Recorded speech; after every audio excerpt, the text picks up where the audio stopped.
There was a time when they would give you a release date for a movie, and the movie would come out on that date. Those days are over. We're going to talk about that and more on today's episode of the Geek Watch Podcast.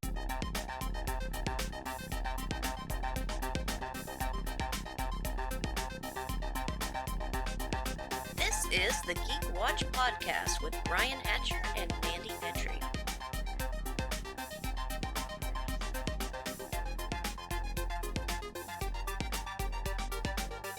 Greetings, Geek Watchers, and welcome to episode 142 of the Geek Watch Podcast. I'm Brian Hatcher, and with me, as always, Geek Watch's own resident geek goddess, Mandy Petrie. Hi, Brian. So we definitely got to talk about the news that was released yesterday, and that wonderful trailer that we got in the Super Bowl for the DC films. Well, they're still coming out, but 22 is not going to be the year of DC, not like we thought it was going to be. They've had to shift a bunch of things, and so release dates for pretty much everything DC has been changed. So a lot of movies we thought we were going to see this year, we're not going to. So we'll go over the list. Basically, Black Adam, that was supposed to be coming out July this year, has been pushed to October of this year. So we're still going to see that this year. Now, do we get Black Adam before we get Shazam 2? Because is he not the villain for Shazam 2? I don't think he is. Cause Okay. I don't think he's the villain, per Mm-hmm. se, because I think we get two goddesses who are the villains. Oh, okay. All right. Yeah. Mm-hmm. So basically, Black Adam is going to be October the 21st, unless they move it again. And DC League of Super Pets, which we were supposed to get in May, we're going to get July the 29th. So that's still this year, which I have to ask you, have you seen the new trailer with Batman in it? No, I haven't seen that one. Oh. Batman, voiced by Keanu Reeves. It was wonderful. Oh. It was a wonderful little clip there of Batman talking to a dog about not being emotional and, you know. Oh, well, like I said before, I've never met a Batman I didn't love, so this changes nothing for me. Yeah. Now, the big pushes, we'll have to say, Aquaman 2, which was supposed to come out in December, has been pushed all the way to March 17th of 23. And the Flash movie, which is supposed to basically rewrite the DC Cinematic Universe, it was coming out in November of this year. Now it's been pushed all the way to June the 23rd of next year. Now, you mentioned Shazam, and this is what I find interesting, is of all the movies, this is the only one that's getting an earlier release date. They've actually pushed it up. It was going to be released in the middle of 23, and it's going to be released December the 16th of 22. It's still going to come after Black Adam. So that'll be our Christmas movie. Yeah, and I think really with that type of film, it's going to make a good Christmas film, I think, because it's going to be, from everything I've seen, all the behind-the-scenes stuff and the concept art, it's going to be a big-ticket film. It's going to be epic. Things are going to take place in Olympus. There's going to be all these fantastical creatures. And so it's geared to be very much a holiday movie. And it surprises me that they weren't going to originally market it that way. I guess as they were shifting things around, they realized that this is a holiday season movie. It really is. And that I think really does strengthen it. Some people might get the idea, well, this is the only one that's being pushed earlier. Maybe they don't have as much faith in it, and where they're moving these other ones to maybe protect it or whatever. But I don't think that's the situation. I think Shazam is being moved to what I think is going to be a more advantageous spot, especially with the type of film that it is. Everything should be pretty much, I think, coming out in the order that it was before, except that they have swapped Aquaman 2 and The Flash. Okay. So I guess they decided they wanted to make Aquaman part of the old continuity. And I can understand that, because that way, if you want to make any changes to Aquaman, and without going in all the ugly court stuff that's going on right now, you might want to. But speaking of DC, of course, they had a lot of great success with Peacemaker. And so they've decided to go back to the well with HBO Max, because they've just announced that we're going to be getting a Penguin miniseries. Are we getting Colin Farrell Penguin? Yes. Oh, my goodness. I love it. I love it. That's going to be great. Oh, whatever they're doing with him, it's going to be good. Yeah, well, apparently it's going to show his rise to power. Okay, so we make it like even a younger version and watch Possibly. him grow up, so we get two different penguins here. Okay. Very possibly, or Saw how he got these scars. heroes. For sure. But that has been something that I've noticed a lot recently. And Sony's been doing this also by taking villains and making them the main characters. And of course, they did that with Peacemaker, although Peacemaker did sort of have a redemption arc. Protagonist, but not hero. Yeah, the anti-hero. Peacemaker did have some kind of a redemption arc where obviously Penguin isn't going to. Right, no. We're going to get to see his rise to power, which is, I think, it's going to be interesting. Maybe Of course, Hannibal-like, when they went back and did a Yes. Hannibal Lecter TV show, so... Yeah, and of course, Sony's doing pretty much the same stuff with Morbius. Morbius started out as a villain.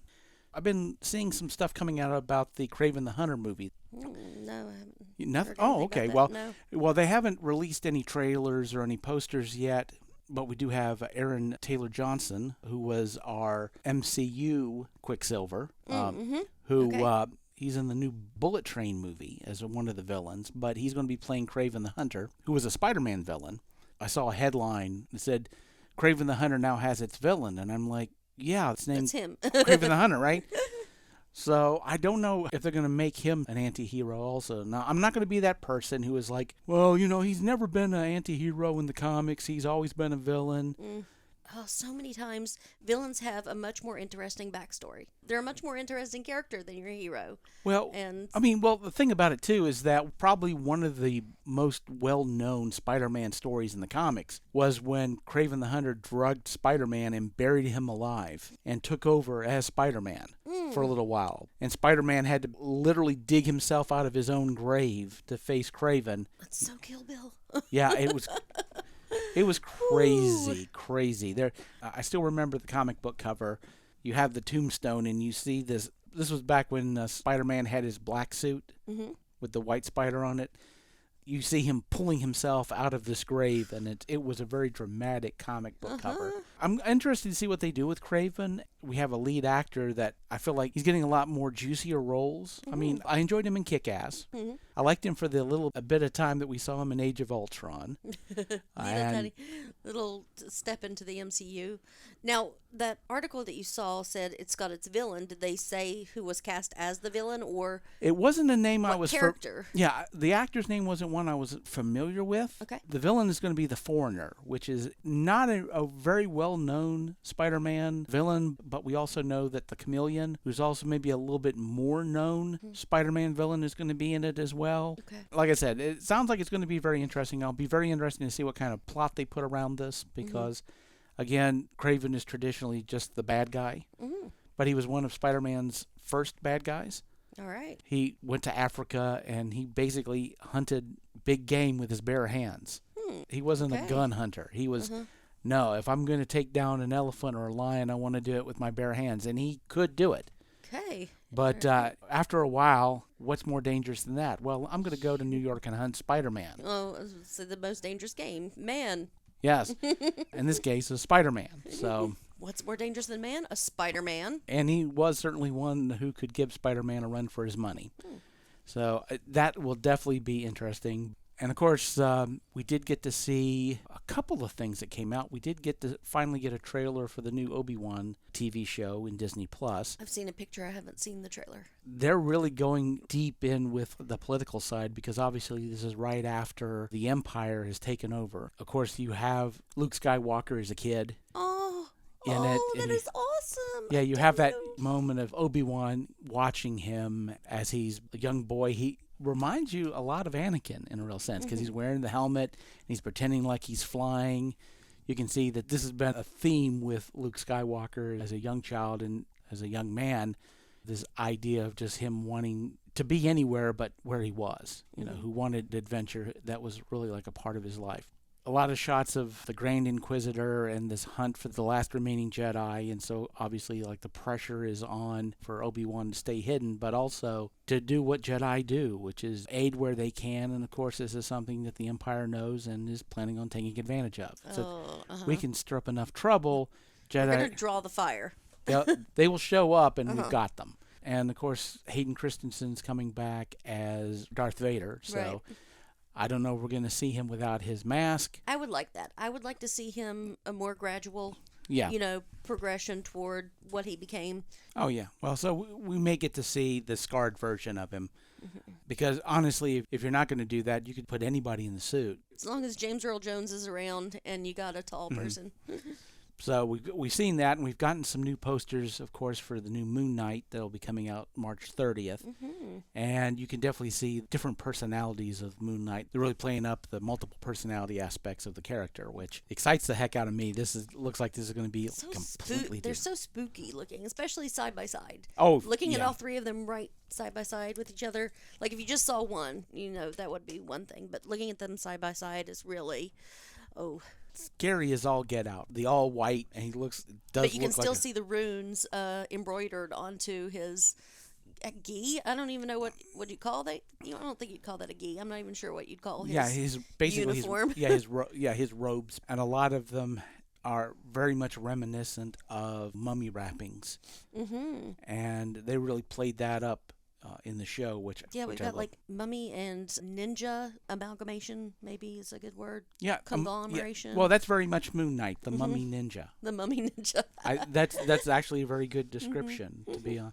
And I did see an article somewhere where they said we got a better look at She-Hulk. I guess there was some products that had come out that had her picture, and there were some releases of the picture, so you could see what She-Hulk's going to look like, and I, of course, avoided that with everything in my heart and my being because... I'm going to immediately leave here and Google it. Of course. I want to see it.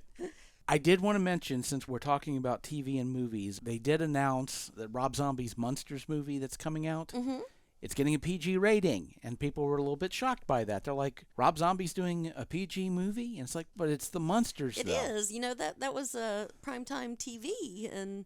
during, 60s? When was that? Yeah, early 60s. Yeah. Black and white. Now, in the 2000s, the 2010s, we did get 1313 Mockingbird Lane. Which I never got to see. I saw production stills from it, and it looked fantastic. Yeah, but I never got to see it. Yeah, they played it more seriously than the original TV show, and the monsters were very much more monstrous. And, because Eddie, in the original TV show, he was a werewolf, but, Right. He never changed or anything. But in the TV show, he did. He was very much a werewolf. Ooh. And Lily was very much a vampire. The remake, they were very much monsters. Okay. And some of them did really monstrous things. So, but if you're going back to the spirit of the original TV show, you do have to go PG. So it didn't really surprise me that they went that route. To be honest, I was a little bit worried that Rob Zombie was going to give us some R-rated... Gritty reboot. Yeah, gritty reboot of the monsters. Who wants that? I don't know about any kind of releases yet, but it seems like everybody is saying that we're not going to see this in theaters. It's going to go straight to Peacock. So it's going to be a Peacock release. Now, they've done pretty decently well with their original series and movies. I can see this doing pretty well, but yeah, if you're a Monsters fan and this is any good, it is kind of a pity we're not going to get to see it in a theater. But these At least we get it. Yeah, I'm fine with getting it. Yeah, if you got Peacock, Right. You gotta have Oh yeah. So I'll have to find someone in my family. No, no one does that. No one shares Netflix or of course not. Amazon Prime. No one would ever do that. No, we no. certainly don't. And Absolutely yeah. not. We totally refuse to do that. Right. So we need to end with some Walking Dead.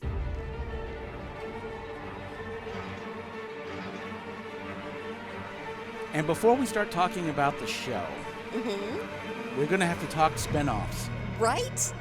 I saw that, and I was like, oh my gosh, Thomas and Martha Wayne are going to... Yeah, so... are going to be fighting zombies. So we know... of course, we already knew about the Carol and Daryl show, whatever that's going to be. Yeah. And they had announced Tales of the Walking Dead, which is going to be like an anthology series. So they're going to be standalone episodes that are just going to be stories, very much like what they did in the early parts of The Walking Dead when they would do those web-only series that were just like little side tales. Like if you remember from season 1 of The Walking Dead, the bicycle zombie. Yes, Bicycle Girl. Yeah, so they had one web series that was that woman's story and how she became the bicycle zombie. And so they're doing that for sure. But this week they announced Isle of the Dead, which is taking place in Manhattan and is going to be Negan and Maggie. I really thought that was going to come to a head. We'd get a resolution at the end of everything, but no. Well, I will say this. I know we've been avoiding spoilers for The Walking Dead. I am going to dip into one little spoiler with episode 1 of I guess what we've been calling the second trimester. Mm-hmm. But we had that moment where Negan was looking at Maggie going, look, I know the road you're going down because this was a road I went down. And I know you're not going to stop until one of us is dead. And so I'm just leaving. And he just took off and we haven't seen him since. Mm-hmm. I suspect we're going to see him eventually. Oh, yeah. But when I heard about this, and some other people have complained about this online too, is that you now officially have given Maggie and Negan plot armor. Because you know they're not going to die now. So we're not worried about anything, yeah. Yeah, and especially now that you've put Maggie basically in the line of fire. Maggie is really in the forefront of some of the drama that's going on in the series. And I think it really takes the wind out of the sails for this series if we know Maggie's going to be fine. Mm-hmm. Get that 6-month flash forward and it's Maggie versus Daryl. Mm-hmm. That they're going to be on opposite sides of the war. And it's like, neither one of them are going to get hurt. Neither one of them going to die. It's not going to come to that because they got spin-off series. It really does take a lot of the drama out of it. Mm-hmm. One of the things about this being the last season is that's the point where nobody should be safe. That's the point where you're like, well, they're not going to save anybody. They don't have to because they're not going on. But now that you have all these shows coming out, and especially since you've announced who's going to be on them, well, of course, you're not worried. And it takes a lot of the tension out of it. So, I mean, I get what they're doing because Walking Dead for the longest time was like the Wu-Tang Clan because you had this super group of rappers. Any of them could make, an album on their own, and they did solo projects, but they came together and they were the super group. Okay. And so that was pretty much what Walking Dead has been for a while. I mean, you had all these characters that you really enjoyed and following their stories. And they're basically what they're doing is they're splitting them up so that instead of everybody watching one show, now you got to watch all the different shows. Mm-hmm. You got to come back for Isle of the Dead, and you got to come back for whatever the Carol and Daryl show is, and you'll have to come back for the Rick movies, which, well, hopefully they're going to be Rick movies. I haven't heard anything. Mm-hmm. But, of course, with COVID, everything's getting moved around, so we don't know. Right. By splitting it up, I guess they're hoping to keep things going, but also you have more product. Now, their Worlds Beyond, from what I understand, has done really well. It was only like a 2-season miniseries, but apparently it did very well, and, maybe that's something you and I might have to do. We might have to sit down and watch the 2 seasons and see what we think about it. The youngins. It's supposed to be like a major flash forward. Oh, okay. Because you're dealing with a group of people that zombies have been around for a while, and of course, they have no memories of any kind of a world before. Right, this is their normal. Yeah, that might be something that we do during a slow period where we might have been watching DC films while we're waiting for them to come out. That might be something to do, binge season 1. And I do have to say, as far as Walking Dead itself, now with everything that they're really developing, and they're leaning in again with the idea of the differences between the feral life outside the walls in Alexandria and Hilltop and having to fend for yourself, and then of course you have the Commonwealth where they haven't had to deal with the same types of situations there. They've actually managed to build a society and keep civilization relatively the same. Which, as we've talked about before, is both good and bad. And we're seeing just how bad that it goes, but we're also seeing a lot of the cracks in the facade as the shows go along. I have to say, like I said, not going into any spoilers, but you just see how scheming and how shady everything is and how far they're willing to go to keep the status quo. To keep the status quo and keep the gears running. It's like the 1980s when all the horror movies were bureaucracy, Brazil and 1984 and American Psycho even. Well, the thing about it is paranoia is running rampant in the show right now. If there's like an ongoing theme in the show right now, it's paranoia. It's like, who can you trust?